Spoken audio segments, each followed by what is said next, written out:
And welcome back. I'm Mabel John. You're watching Day 2 conference coverage at the World Healthcare Congress here in Washington, D.C. Thank you for joining us.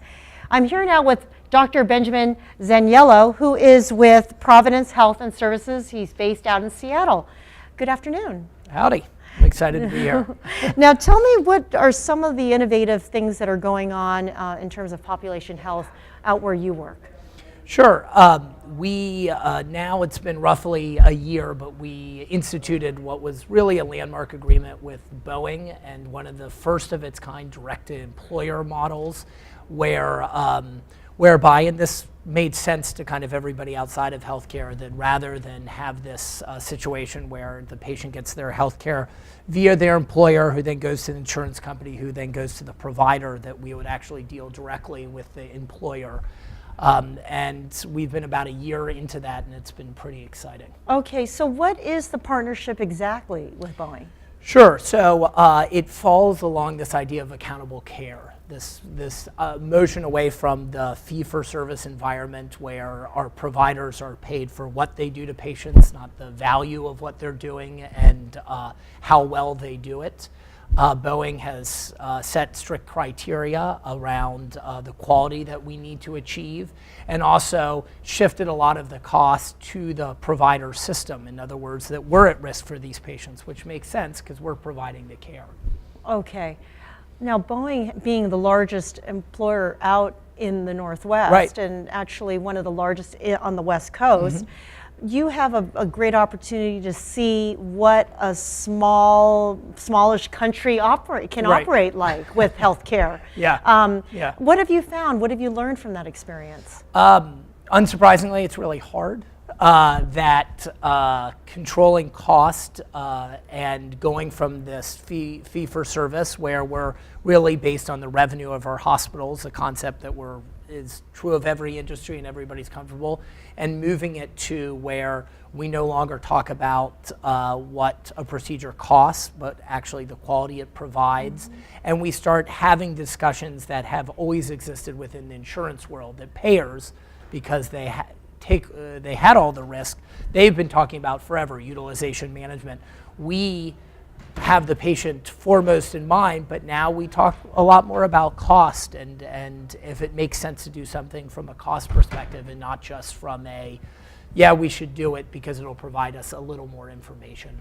Okay, do you offer everything from basic primary care to maybe surgeries and smoking cessation, all of those kinds of issues you're dealing with? Absolutely. I think what's probably most exciting about the relationship is it has forced the insurance provider who's involved as an administrator, Regents Blue Cross Blue Shield, us as the provider, but also the risk-bearing entity, and Boeing to approach things very differently. And one of the kind of clear examples of that is the reason why employers have typically gone to insurance companies is because of geographic reach. No single health system could provide the geographic reach for all the employees of a company, particularly one like Boeing and its size, and it really stretches across the Puget Sound area. And the whole entire globe. Right, exactly. So what we then have to do is we have to bring in other health systems into the discussion. So what was exciting about our work with Boeing is we actually bought health systems against which we traditionally compete. We're competing against in primary care. Our specialists are competing against their specialists for patients. But in the case of Boeing employees, we're all on the same page because we share risk for their care.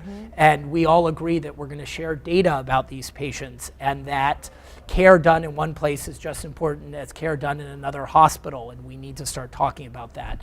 And that's, you had asked earlier about kind of the biggest learning. It's about how to do that, how to go beyond these traditional health system versus health system for the consumer discussion and move into let's just provide the best care, and if the best care is at your hospital, that's fine because we're sharing risk here. It's really about the patient. It's no longer about who's getting the dollar. Okay.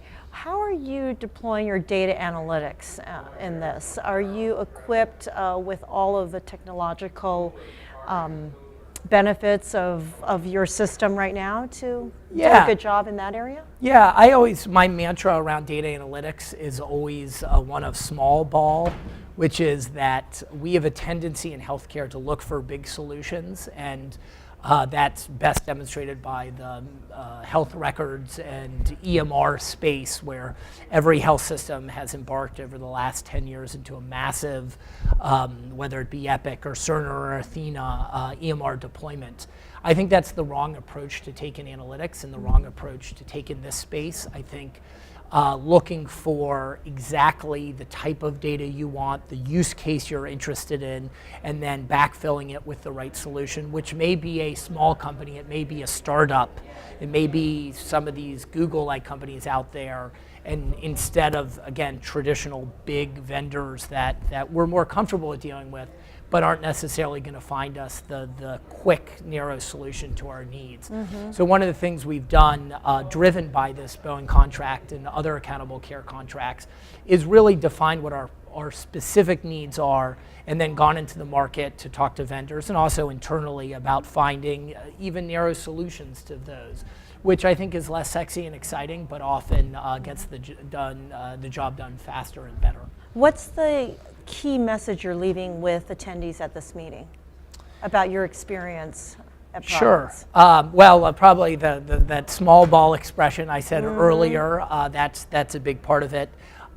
Another piece of that is when we talk about population health, which is the area that I focus on, is to not forget that the second consumer, we talk about patients being consumers, but there is a second consumer, and that's really the caregivers. And why I focus on the caregiver, and it's not just because I'm a physician personally, but because the best way and the standard way of reaching your patients is through those caregiver relationships.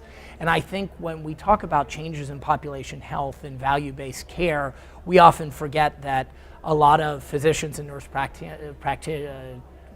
practitioners translate that into saying, you're going to just increase my panel size, and that's how to keep my salary where it is, or you're just going to lower my salary. And that's what they see and hear when they hear population health. So I think it's really important to get out there and to communicate to the people that are the point of the sphere and get them to understand that this is about providing better care, but also allowing them to work in an easier and more effective manner. Okay, Dr. Zaniello, thank you so much for your time today. All right, well, thanks for thanks for having me. And I'm Mabel Jong. Thanks for watching. More to come.